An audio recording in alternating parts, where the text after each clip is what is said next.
Hi class, welcome back to Computational Tools. Today we'll be going through our last MATLAB tutorial. This is tutorial number 6, so this is your final tutorial for the semester, and we're going to be looking at 3D graphics in MATLAB, roots, and curve fitting.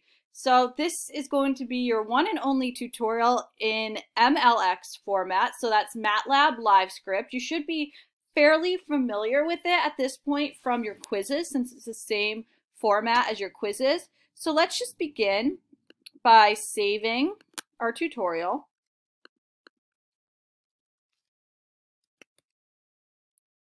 And so as usual, what we're going to do is anytime we generate a function in LiveScript, we're going to have to open up a regular script and save that function to it. And we can still call the function from our LiveScript. So the nice thing about LiveScript is it's so much easier to read. It's a lot friendlier to the eyes. And we're going to start by exploring 3D graphics in MATLAB. And now I'm aware that some of you might have different versions of MATLAB than I'm working with. And so I also uploaded a PDF of this tutorial. So if, in case for whatever reason my sample functions here do not show up on your computer, just open up the PDF and you should be able to see them on there if it's difficult to see on this video. So plot 3 plots curves in 3 dimensions. So let's just generate a helix. We have used plot 3 before. But I'm going to copy and paste my sample code into this script line. So you notice a little box, that's where our script goes. And we can send this down to the command window. And so what we're doing is we're setting time as this linear function that goes from 0 to 20 pi. And there's going to be 1001 increments. So the length of our vector is going to be 1001. C is going to be the cosine of time. S is going to be the sine of time, right? And we're dealing in radians, and then we're going to plot cosine, sine, and time. So it's going to be a 3D plot. And the other nice thing about LiveScript is our output shows up on the sidebar over here. So when you're putting together your final projects, what you can do is you can set up tutorials where you're taking your classmates through some problem in MATLAB, and you can give them, and you can give sample code, right, that you can type out and like give sample variables to plug in, and the output shows up on the right over here. And if you want to make it bigger, you can open the figure in a new window just by clicking that little arrow, and you can see our helix, so sine and cosine over time. And so you'll see the live editor ribbon at the top, right? So we can insert text. If you wanted to do that, I'm going to undo. You can insert text, you can insert code, you can insert section codes, you can break your sections up so it only runs one section at a time. So you can play with these different tools in your final project. So you can insert text, you can insert a code example. So up here would be an example of a code example. You can insert equations into your text. You insert section breaks in the insert section as well. You can insert images and hyperlinks. So it's really nice and actually more user-friendly, I think. And so if we wanted to generate a conical helix, let's copy and paste this sample code into my code line. So now T is still going to be defined the same.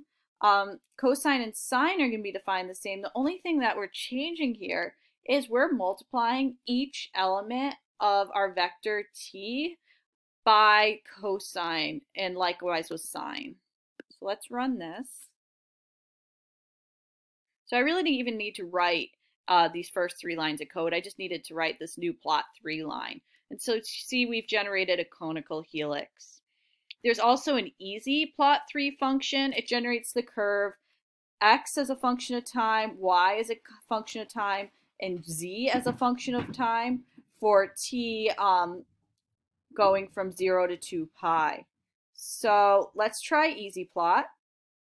And so we're going to use EasyPlot3 to generate a 3D plot of x equals tan t, y equals cosine t, and z equals sine t.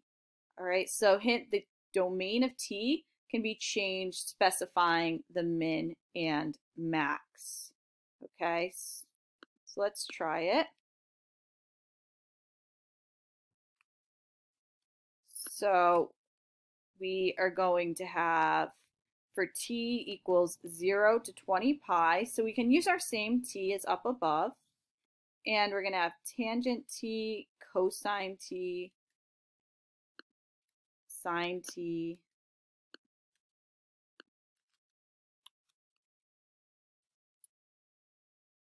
oh, hold on, let me just undo that for a sec.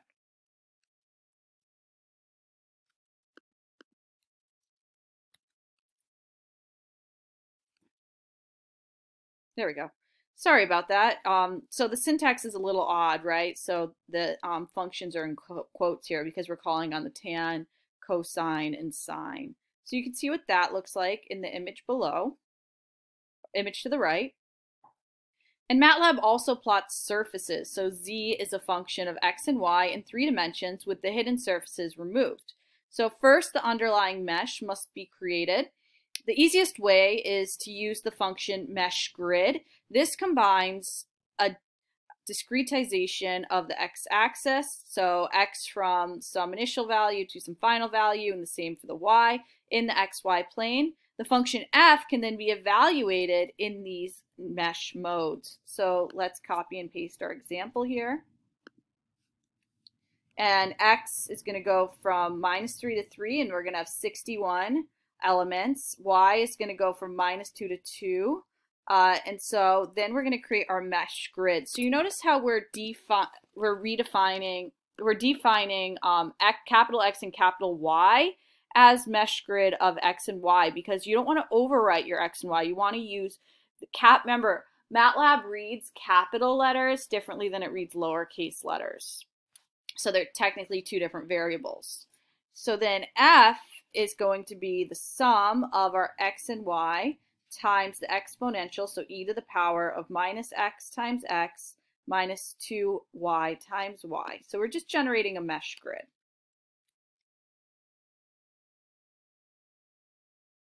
Ooh, isn't that pretty? So let's look at it big.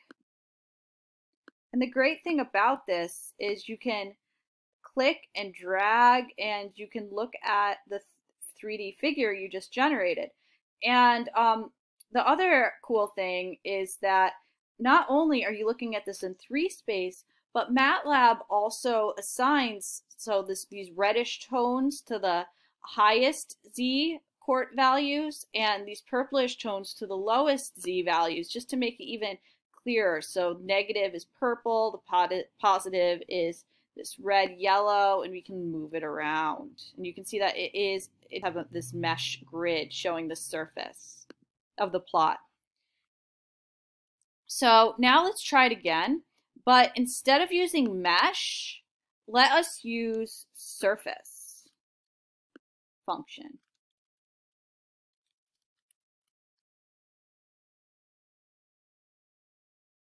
There it goes. So this one is more solid. So it generated a solid colored surface instead of having the colorful mesh. So you can play with those different functions. And you can change the view of a 3D plot by clicking, of course, on the plot. But there's another way you can change the view as well. And what you can do is you can give the angles from the origin of the plot to your eye by view azimuth and elevation, where the azimuth is the angle in degrees in the XY plane measured from the y-axis, and the elevation is the angle in degrees up from the XY plane to the Z. So, or what you could also do is give the coordinates of a vector pointing from the origin of the point to your eye by view XYZ, where you enter the coordinates of the vector. For example here, let's try the view function.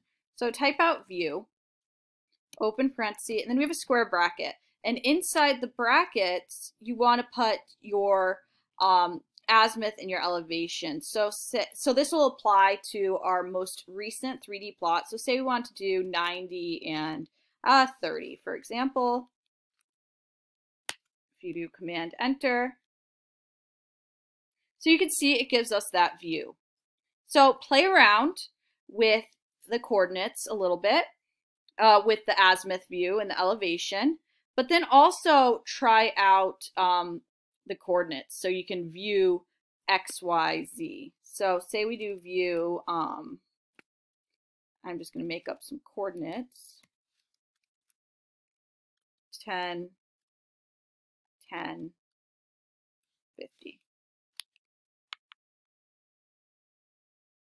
All right, and so then it gives you more of an overhead view.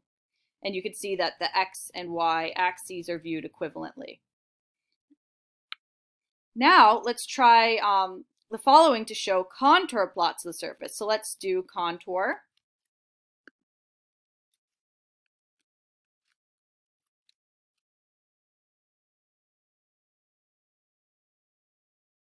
So with a contour plot, once again, you're looking down. So like you're a bird in the sky looking down at the ground, the XY plane. And so what we're looking at here is that we have our high points are going to be these yellows and reds, and our lows are going to be the blues and the purple. And each contour line shows a constant elevation. So this is also how 3D, how contour map works when you're looking at an elevation map. So for example, the closer the lines are together, these contour lines, these lines of constant elevation, the closer they are together, that's constant Z we're talking about. The closer they are together, the steeper the slope that you have to climb. And so we have the steepest slopes here, but also we notice that the slope is positive when we're going towards the yellow, and the slope is negative when we're going towards the purple, because we have to walk downhill to get to the purple. So this yellow is more like a dome, whereas this purpley area is more like a basin. Now let's try another one, it's contour 3.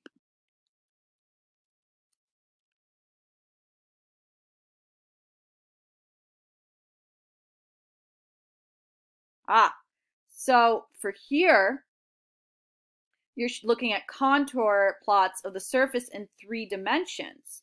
You can again change your view, right? And so once you look at the overhead view, once again, it'll look like a normal contour plot. But now you're just looking at these lines of constant elevation of constant Z in 3 dimensions. So that's kind of cool.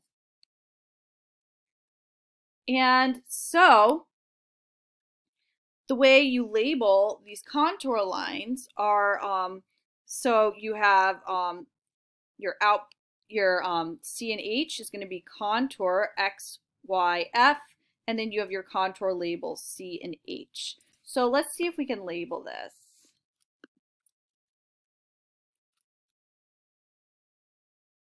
Takes a minute to run each time. All right, and so what we see here is now they gave us labels for our values of Z on our contour plot. So you can see that when you get into the purple, you're getting more negative. When you get into the yellows, you're getting more positive. Contour lines can be plotted at specific values with contour X, Y, F, and V, where V is a vector of values. The following will give a filled contour plot. So let's try this filled contour function.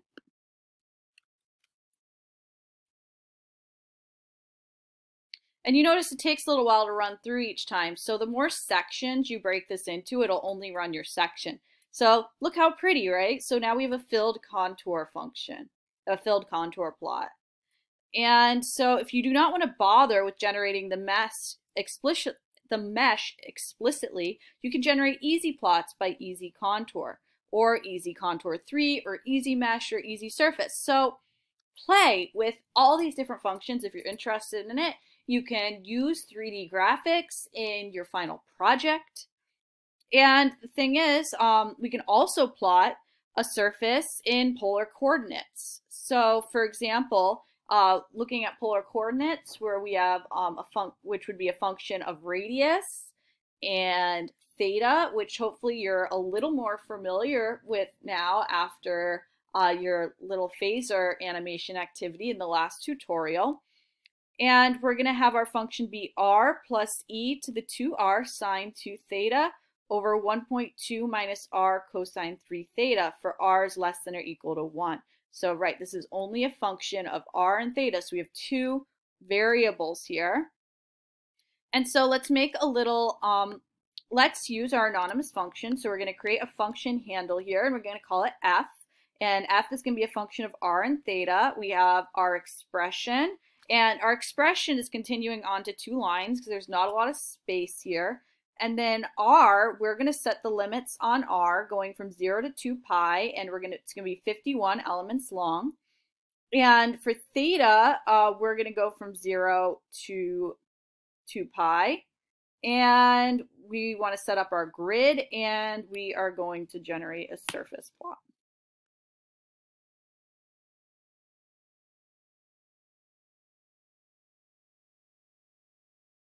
Okay, so it kind of looks like a symbol.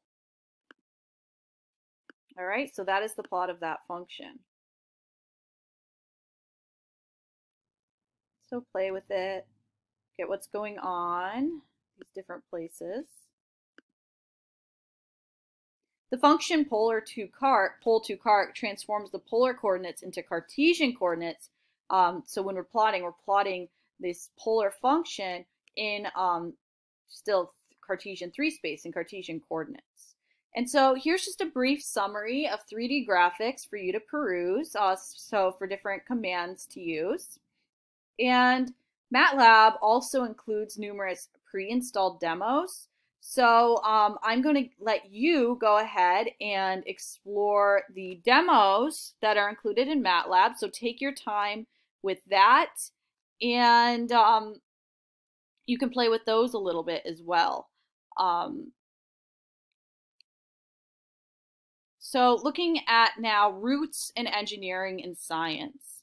Although they arise in other problem contexts, roots of equations frequently occur in the area of design. The table below lists a number of fundamental principles that are routinely used in design work.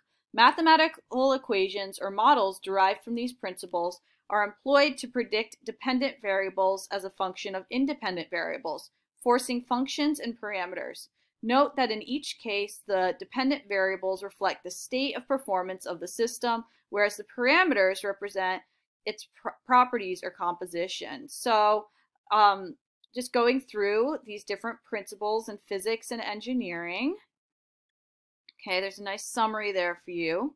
And a simple method for obtaining an estimate of the root of an equation, so where the function is equal to 0, right? We're trying to find roots, is to make a plot of the function and observe where it crosses the x-axis. This point, which represents the x value for which f of x is equal to 0, provides a rough approximation of the root. So we're going to practice different ways of calculating roots. So let's try. So we're going to define x as going from -10 to 10, and it's going to be 100 elements long. F is going to be each element of x squared plus 3x minus 4, and y is just going to be 0x. Okay, so let's plot x versus f. And then xy.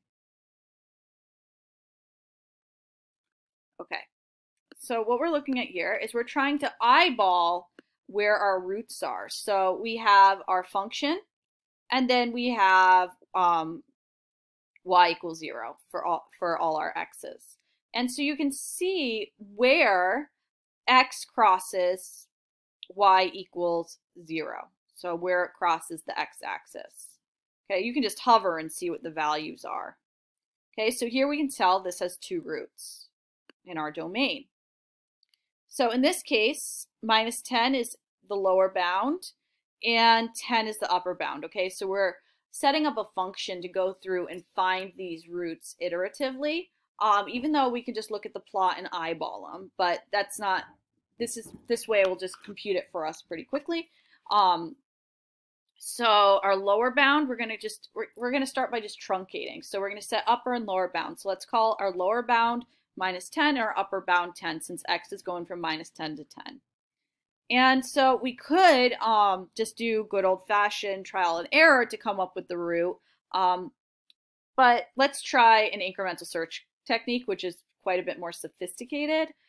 So in general, if our function is real and continuous in the interval from the bounds, x lower to x upper, so for in our case from minus 10 to 10, and f of minus 10 and f of 10 have opposite signs, that is, so if we have our output for f of minus 10 times our output for f of 10, if they're less than the 0, that means they have opposite signs, right? Which would mean that we have an inflection point, so there's at least one real root between x lower and x upper, okay?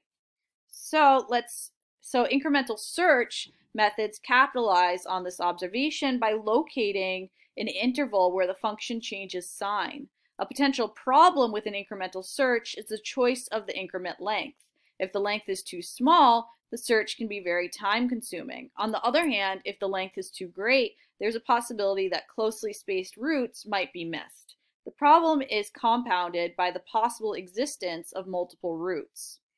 An M file can be developed that implements an incremental search to locate the roots of a function, func, within the range from xmin to xmax. An optional argument, ns, allows the user to specify the number of intervals within the range. If ns is omitted, it is automatically set to 50. A for loop is used to step through each interval. In the event that a sign change occurs, the upper and lower bounds are stored in an array called xb.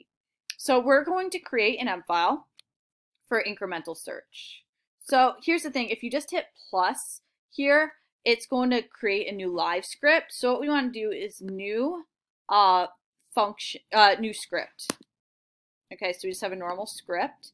And let me copy and paste our code for our function. And our function is called incremental search. Our output is xb. So our inputs are the function, the min and max values for x, and the number of increments. So now let's look at what's going on here. So if our number of arguments is less than 3, we're going to get an error that at least 3 arguments are required to run this function. If our number of arguments is less than 4, then the default is going to be that our ns value by default is going to be 50. That's the number of subintervals. Okay, so those are our 2 little options there, or we can specify all 4 arguments. So for incremental search, x is going to be linear, going from some min value to some max value, and then whatever we input for ns will be the number of elements. If we don't input anything, ns will be 50 by default. F is going to be a function of x, and our number of bounds, so nb is going to be our is going to initially be 0. So it's, and then xb is null unless there's a sign change. So there's our starting point. So now we go to our for loop, and we're going from 1 to length x minus 1. So there's other ways you can do this. You could do from 2 to length of x, but we just need to fulfill our whole vector here. So if the sign of our function is not equal to the sign of, so if the sign for our lower bound output is not equal to the sign of our upper bound output, right? We're checking for a sign change. Then we know that there's an inflection point in there. And so what we're doing is we're trying to figure out how many roots there possibly are, and we're trying to truncate and hone in on what are the values for our roots are. So let's run this.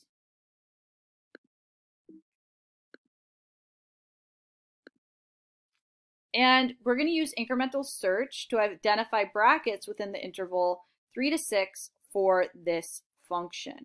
So let's just start by plotting the function for x goes from 3 to 6 for our limits. So we're going to plot. So first you have to create our function, right? So let's call it f. Sorry about that. It's out of control. I'm just going to pause it until I find where I'm supposed to be. All right, so we want to plot the function for x going from 3 to 6. So let's just set our x is going to equal our linear space from 3 to 6, and I don't know, can make it 30 long, that's fine. Or let's just make it 60. Okay, and our function is going to be equal to sine of 10 x plus cosine of 3x, and we're going to want to plot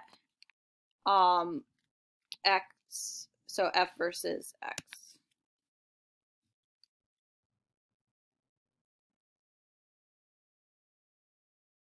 Take a minute.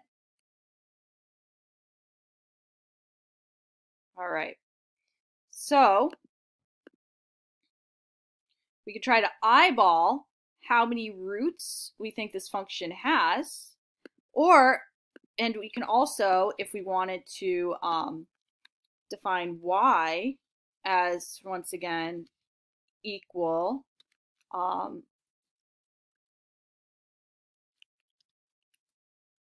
0 times x, and we can plot, hold on, and then we can plot x and y, and then hold off. Oops. So if we run that,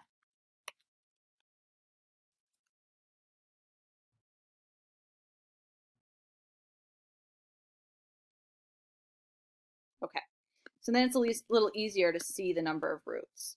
And the thing is, so you notice how my plot is not perfectly smooth. That's because I only have 60 increments. So if you made it 100 or 200, the more elements you have in your vector for x in your domain, the smoother this becomes. So it's a little challenging to tell how many roots there are. It looks like there might be 1, 2. There might be 2 more here. So 1, 2, 3, maybe 4, 5, 6, 7, 8. Could even be 9. There might be another one over here. So it's a little challenging to tell, but so it's not perfectly easy to eyeball. So what I'm going to do is I'm going to run this again with 300 elements, for example. So just give it a minute. Okay, now let's look. It should be a much smoother plot. Make it bigger. Yes, so there's 1, 2, 3, 4, 5, 6, 7, 8, 9. It looks like 9 roots. Okay, so comment out how many you count. And then we're going to run the following. So we're going to run inc search Okay, so our function, and it's telling us which inputs we need. And so it's going to be a function of x. And our input function is going to be sine 10x plus cosine 3x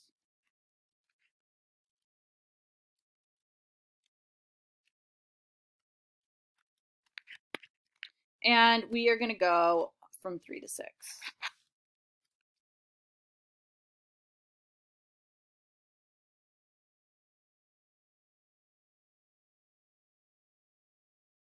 Okay, so what happened here is we input our function, right? We specified that it was a function of x. So we have our function, and we have our x min, x lower limit, x upper limit. But it's looking like it gave our output here, we got 5 roots. So what do you think happened? So go back to the incremental search function and try to figure out what happened. How many inputs did we actually specify and what did it do? So go ahead and adjust to remedy this error. What do you need to add in here to make sure you get all 9 roots? Incremental search is a brute force method and is not foolproof. So let's try out the bisection method. So this is another method. This is a variation of the incremental search method in which the interval is always divided in half. If a function changes sign over an interval, the function value at the midpoint is evaluated. So the incremental search only tries to pick out the number of times you get this change in sign. So whenever you cross the x equals 0 or y equals 0, when you cross the x-axis. So it counts the number of times that happens over a certain increment. So if your number of intervals isn't fine enough, just like you saw when we did that plot originally, where I only set x as having 60 elements, then you saw that we missed roots. So let us try this bisection method. So if a function changes sign over an interval, the function value at the midpoint is evaluated. The location of the root is then determined as lying within the subinterval where the sign change occurs. The subinterval then becomes the interval for the next iteration.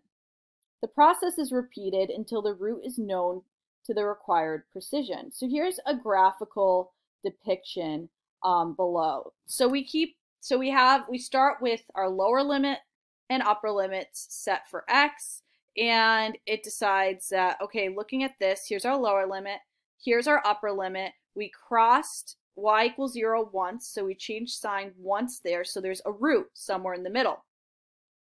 And so with the second iteration, it's like, well, we got to figure out exactly where that root is, because here it just decided, well, it's between the two of them. It's somewhere in between because there was a sign change because f of our lower limit is negative, where f of our upper limit, the output, is positive. So we clearly did cross over y equals 0. And so then the second iteration says, all right, well, now let's look at this, the two halves. Like, where is there a sign change? So is there a sign change between x lower and xr, wherever this midpoint is? Or is there a sign change between that midpoint and the upper? And so we see that, in fact, there is a sign change between xr and xu. And so then we zoom in and truncate. So we're like, all right, well, the root is somewhere in between now. Let's make that xr our new x lower. We're going to find some other midpoint between x upper and x lower. So there's our midpoint. And now we're going to see where we get the sign change. Is it between x lower and xr, or xr and x upper? In this case, we get the sign change between x lower and xr. And so now x low stays our x low, but xr becomes our new x upper. And so you see we're zooming in. We're getting closer and closer and closer to where our actual root is. So let's use the bisection method to solve for the mass of a bungee jumper. So using our favorite equation that we've been using throughout all of these MATLAB tutorials, we're going to start with a graphical approach. So we're going to copy and paste here. And we have our drag coefficient defined, gravity defined, v, our velocity time is 4 seconds. And so we have our equation and we're going to plot.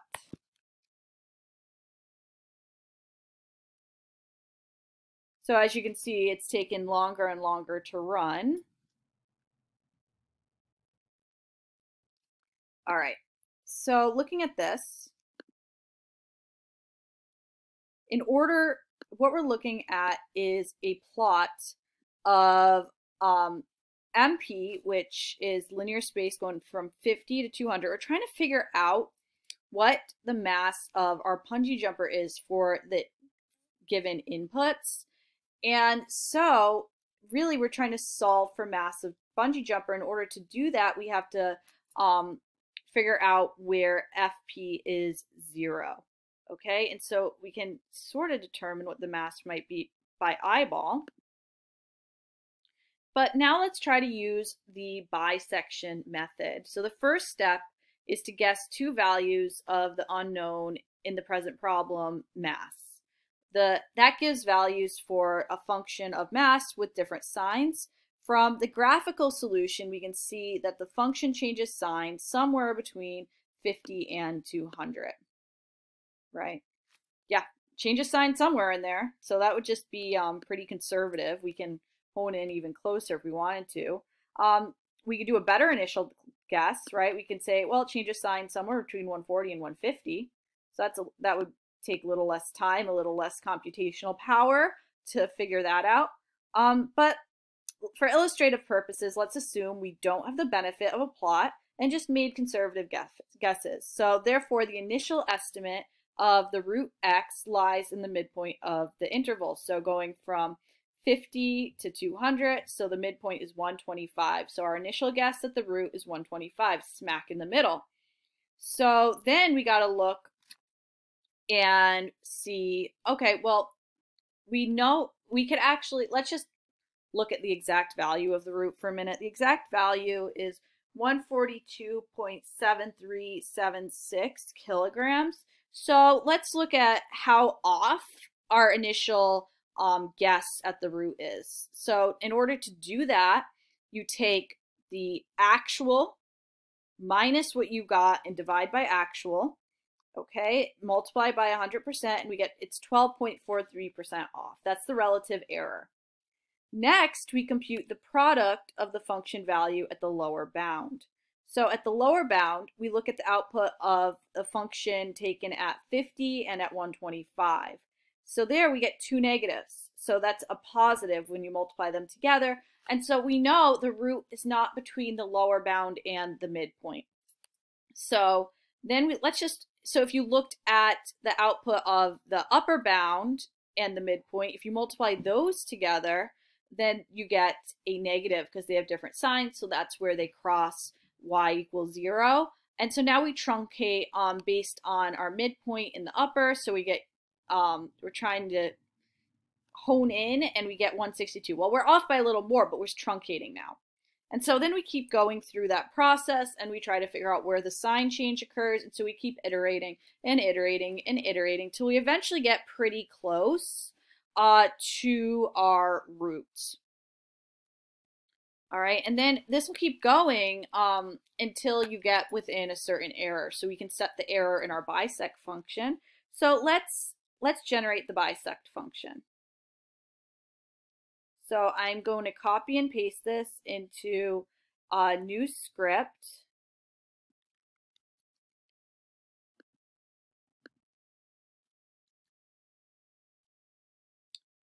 And, oh, there's an extra little comment there, so I'm going to delete that.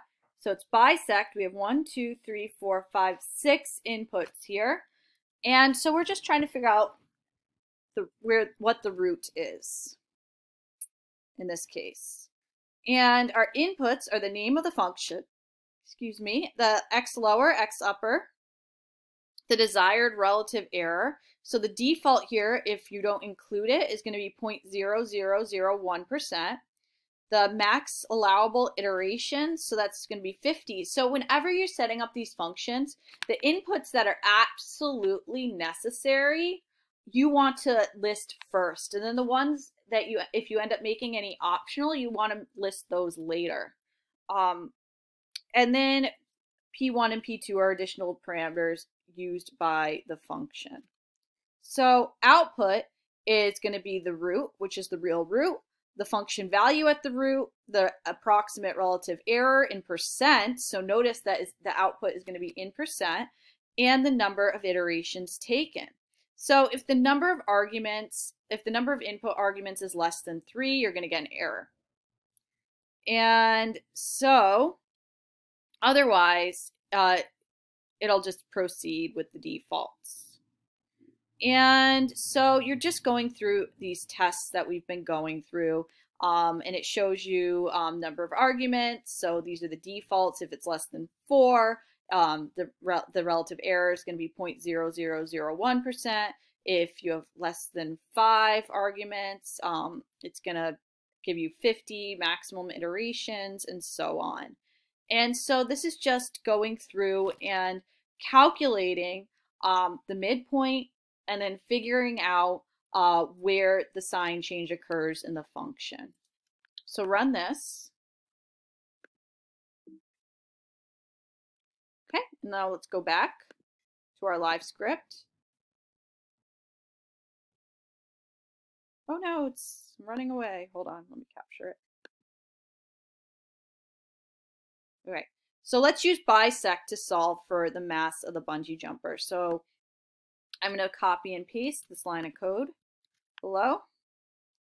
All right, so our function, all right, so here's our function. So this is what part of our inputs, and we have to tell it that our function is dependent on M, C, D, T, and V. Okay, so those are part of the arguments, the inputs. And so then we're going to run our bisect function, and then we have we're going to call upon our little function M.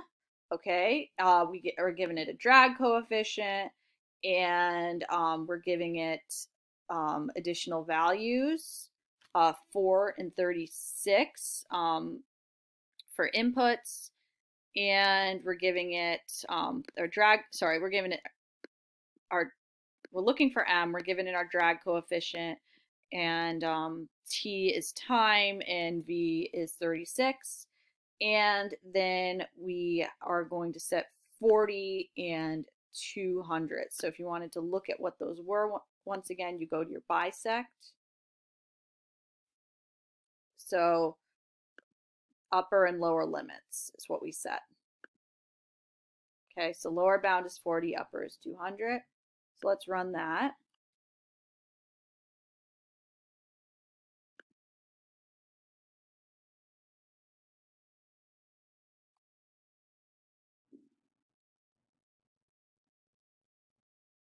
Why is it mad? Hold on a sec. See, it's always good, I think, when this happens, to go through and troubleshoot. So what happened is I just didn't copy and paste my full line of code. We wanted to call this function fm, and I called it m, and so MATLAB got confused, understandably. So let's try again.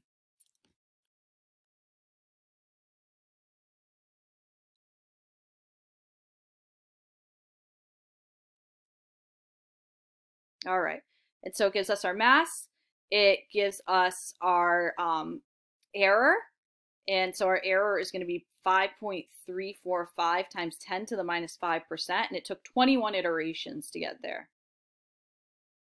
Now, let's do some applications, and what I'm going to do is I'm going to generate a section break, just because this will just run this section because it's starting to take a while. So anytime you see MATLAB running slowly here, you can always incorporate your own section breaks. So let's try some applications now with roots. Let's play with some of these functions that we just generated. And we're going to do a fun case study using atmospheric carbon dioxide data.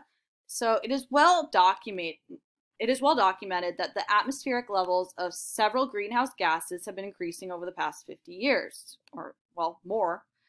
So, for example, we're going to move CO2 data.csv from Moodle into your working directory. So you can see that I have CO2 data.csv in my current folder. So I want you to go to Moodle, download that file, and drag it into whatever folder you're working out of for this tutorial, because we're going to be importing data from that file. We're going to be using that data, and that's data directly from NASA's climate.nasa.gov vital signs for a planet dashboard. Actually, I'll just pull it up for a second. So if we go to climate.nasa.gov,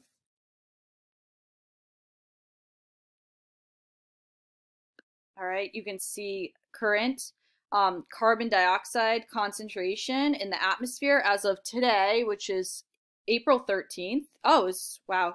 So on 4/13, the concentration of carbon dioxide in the atmosphere is 413 parts per million. And so if you click to find out more information, so you could see this is the carbon dioxide in the atmosphere over time. So this is just showing it since 2005, but I downloaded the full data set, which is what we're going to be working with. And what you're looking at here is just the increase. So there's also a seasonal cycle, which you'll see when we plot the full data set, that has been removed here. And we'll talk about that a little bit more momentarily. And so we're going to look at the partial pressure of carbon dioxide, so that's PCO2, in parts per million by volume. And it's collected at Mauna Loa, Hawaii, and it was collected between February 1958 through April 2020, the data that we're looking at. And so let's begin by plotting carbon dioxide versus date. So what you're going to do is, let's generate some variable m, and that is just going to be reading your CO2 data. So that's going to be a matrix. And actually, if you just double click on the data, well, if you open up the data file, as my MATLAB crashes, so this is very good. If you open up the data file, you can see that there's two columns here. In the first column, we have date, so fraction of a year starting from 1958, and then we have the concentration of carbon dioxide, so that's our other column. So that's what our data looks like. And so what we're going to do is we're going to read in the data, and so we're putting a wild card in this first piece here, because this is reading in row. We want to read in all rows, but date we're going to define as the first column holds the date, and the carbon dioxide is going to be found in the second column. And then we're going to plot date and carbon dioxide. We're going to label the x-axis year, and we're going to label the y-axis PCO2 in parts per million. And then we're going to hold. So let's take a look at this. So this curve is what is known as the Keeling curve, because Dr. Keeling is the researcher who started collecting this data in the 50s at Mauna Loa in Hawaii. And he was interested in looking at the concentration of carbon dioxide over time. And he started to notice after a long enough period of time that there was a general upward trend, that the concentration of carbon dioxide in the atmosphere has been increasing over the years. And you also see this sort of this sine curve, this sinusoidal curve in here, and that's a seasonal cycle or an annual cycle in there. So what you see is that during the fall, when we have senescence and the leaves fall off the trees, vegetation is not so actively photosynthesizing. It is not holding, it's not taking in, it's not fixing as much carbon. So it's not drawing as much carbon dioxide out of the atmosphere. So you get a general increase in carbon dioxide throughout the winter, and then you get a drawdown in the spring and summer, and there's a lag there. So you get an increase in carbon dioxide in the atmosphere sometime in the spring, and you get the lowest values sometime in the fall after spring and summer have passed. So that's what you're looking at there. And so these data show that the levels have increased by nearly 30% over the period from 315 to 413 parts per million. Actually, it's like 31%. Let me see. Taking a look at this, since I haven't, so it's going to be 31%. Whoa, okay. Over the period from 315 to 413 parts per million. So this was I updated something from a couple of years ago. The trend in these data can be nicely fit with the quadratic polynomial. And so let's add this polynomial to our plot. And so what we're going to do is now we are going to generate a function PCO2. And it is going to be equal to 0.127 times date times date, okay, because that's our vector there, minus 1983 squared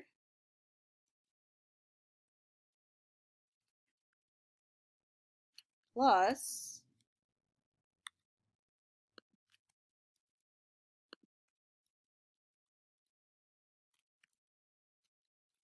1.4123 times t minus 1983 plus 341.6747. And we're going to want to plot date and PCO2.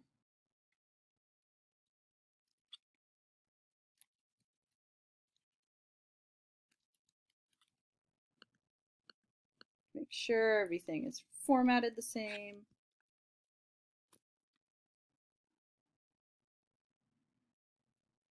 Oh gosh, I should suppress this. Hold on, let's suppress this. I made a mess. Pause it for a sec.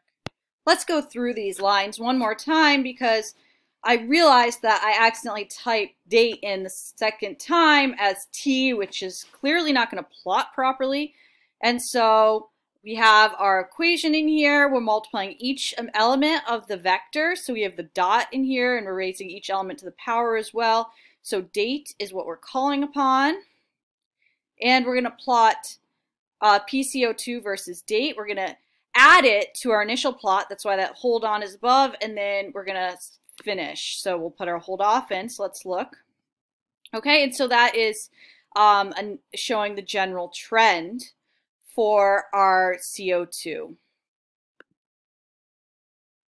One question that we can address is how this trend is affecting the pH of rainwater.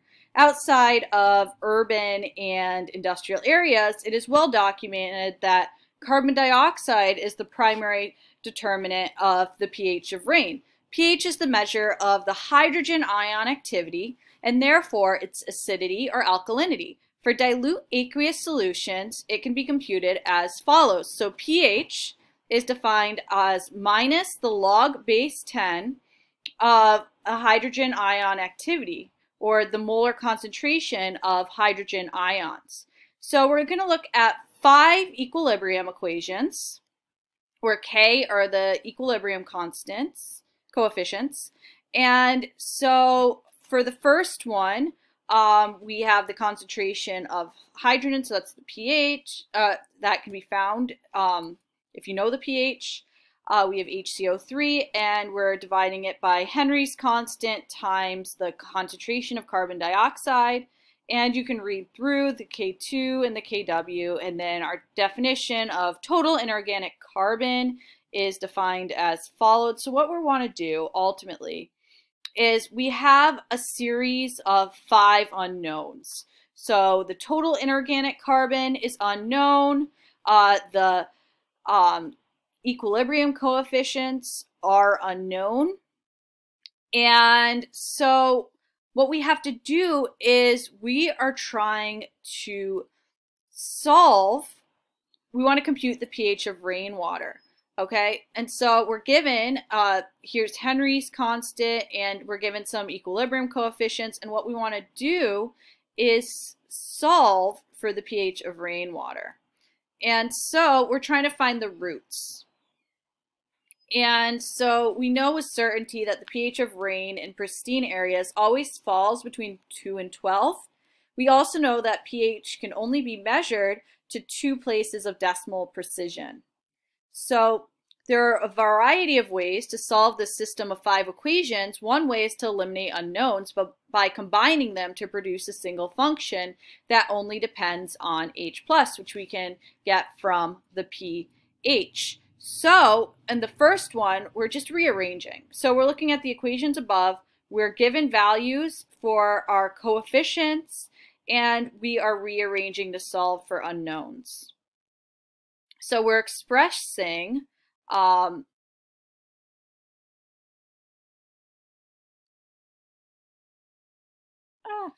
down, it's stuck. So we're expressing bicarbonate in terms of a known here and some knowns. Okay, then we're expressing carbonate in terms of bicarbonate. And so we can plug that equation for bicarbonate back into the carbonate concentration, and that's what we're doing below. And so what we do is we end up getting the system of equations. So we're trying to, where we can go ahead and we can figure out what the pH of rainwater will be based on a specific, as a function of carbon dioxide. So in order to do that for each carbon dioxide, we have to find the roots to solve for what the hydrogen ion activity is going to be so we can compute the pH. So we're going to use bisection to find these roots for these systems of equations. So we're going to use bisection, and there are 2 reasons why bisection is a good choice. First, the fact that the pH always falls within the range from 2 to 12. So we have a good starting point for 2 initial guesses right off the bat. Second, because the pH can only be measured in 2 decimal places of precision. So we'll be satisfied with an absolute error of plus or minus 0.005. Given an initial bracket and the desired error, we can compute the number of iterations. Okay, and so this is figuring out the number of iterations we would need to get that level of precision where delta x is the difference between the upper and lower bounds for x. All right, so let's figure out how many iterations we would need. So delta x is going to be 12 minus 2. Those are our upper and lower limits. And we want precision of 0.005. And so then we can figure out what the number of iterations are. So this would require 11 iterations. Okay? And comment out your answer. And before implementing bisection, we must first express our mass balance as a function. So let's generate another function.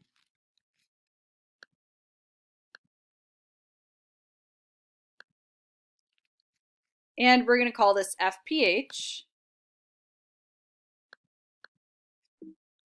And our inputs are going to be pH and PCO2. And these are just the equations that we had gone through already. And we want to find where F is 0 to get our roots. Okay, now we can use the bisect function.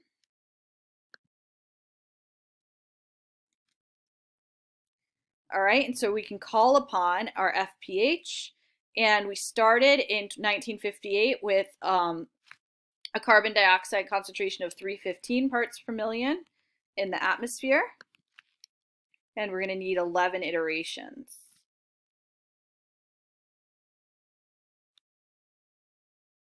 All right.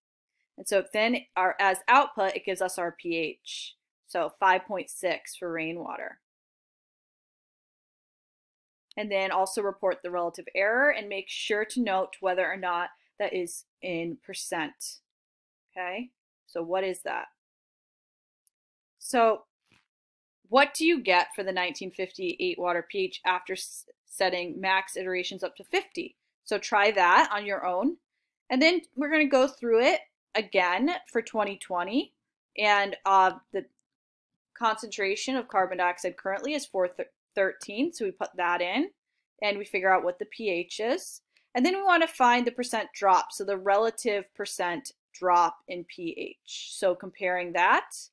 And what is the corresponding percent drop in the hydrogen ion concentration? So you have to go back up to our definition of pH and you have to solve for the hydrogen concentration and then compare. So when you do a relative percentage, it's going to be like, for example, it'll be current pH minus the pH from 1958 divided by the pH from 1958, take the absolute value of that, multiply it by 100%, you get a relative difference. And you do the same thing again once you figure out the percent drop in the hydrogen ion concentration. And then lastly, I want you to go through this curve fitting exercise, read through it carefully, and what you're going to do is you're going to try to fit a curve to our data like was done above. So work through this, and that's all for this activity. So I want you to try this with some independence and just let me know if you have any questions. All right, well, that is all. You have successfully made it through all tutorials for this class, so congratulations.